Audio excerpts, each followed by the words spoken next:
अभिराज बेचैनी से बाहर घूम रहा था, अपने अंदर के जज्बातों से लड़ रहा था।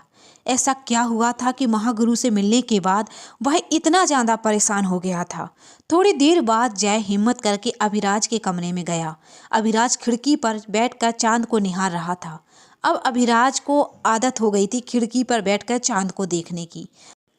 भाई, क्या आप ठीक हैं? भाई, क्या हुआ? जय ने देखा कि अविराज के हाथों से खून निकल रहा था। भाई, आप जानते हैं ना, हमारा ज़्यादा खून निकलना अच्छा नहीं होता। अगर ऐसा हुआ तो हमें खून पीने की ललक बढ़ जाएगी। हम ना चाहते हुए भी मजबूरी में इंसानों को मारना पड़ेगा। आपको हो क्या गया है भाई? आपके चेहरे पर इतनी उदासी क्यों है? आपकी आंखें खून की तरह लाल क्यों हैं? मैं समझ सकता हूँ कि आप किस तकलीफ से गुजर रहे हैं। क्या आप अपनी तकलीफ अपने भाई को नहीं बताएंगे? सब खत्म हो गया जय।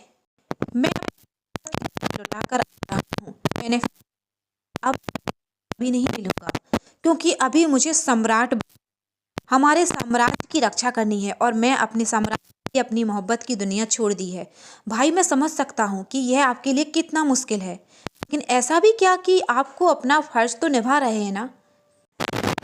आप काव्या को अपनी जिंदगी में शामिल करते हैं तो इसमें क्या और महागुरु की बात सारी जय को बताता है। जय बोलता है कि भाई, मैं आपको जानता हूँ कि आपने आज तक किसी भी इंसान को वैम्पायर नहीं बनाया है। हमारे साम्राज्य में बहुत से ऐसे लोग हैं जो इंसानों का खून चूसते हैं, उन्हें अपनी दुनिया में शामिल कर लेते हैं।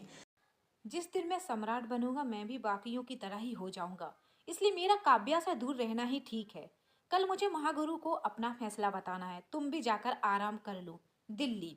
अगले दिन काव्या जैसे ही कॉलेज पहुंचती है, अक्षय उसके सामने आ जाता है। उसे देखकर वह थोड़ा सा डर जाती है। यह कौन सा तरीका है अचानक से ऐसे भूत के जैसे आगे आ गए? मैं कितना डर गई थी। Sorry, give me notes.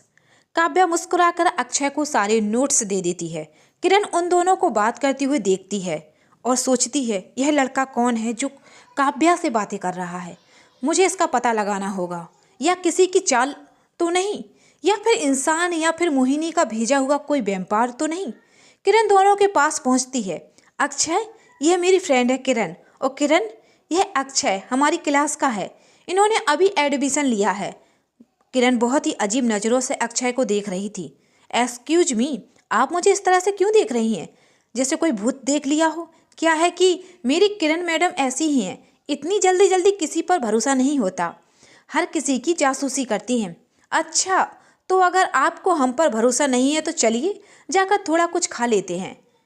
हमारी फ्रेंडशिप भी मजबूत हो जाएगी और आपको हम पर भरोसा भी हो जाएगा। किरण का मन नहीं था, लेकिन काव्या की जिद करने पर वह कैंटीन चली जाती है। वहां पर अक्षय और काव्या एक दूसरे से हंस हंस कर बातें कर रहे थे, जो किरण को बिल्कुल भी पसंद नहीं आ रहा था।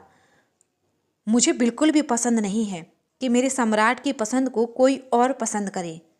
अगर यह सब सम्राट ने देख लिया तो मुझ पर बहुत ज़्यादा गुस्सा करेंगे। बासुका।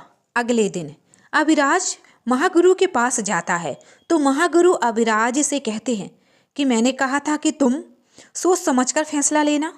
तुम तो बहुत ही जल्दी आ गए। अगर मेरा फैसला नहीं होता तो आप क्या करते? क्या इस साम्राज्य में कोई ऐसा है जो उस राक्षस को मार सके? फिलहाल तो नहीं, लेकिन अगर तुम अपना फैसला बदल लेते हो तो मुझे मजबूरन में आकर तुम्हारी प्रेमिका को मरवाना होता।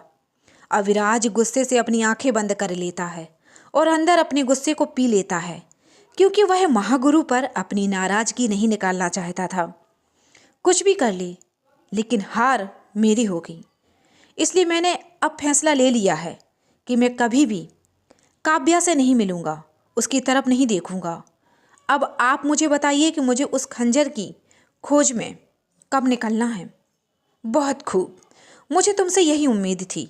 उस खंजर तक पहुंचने का रास्ता आपको पृथ्वी लोक से ही मिलेगा।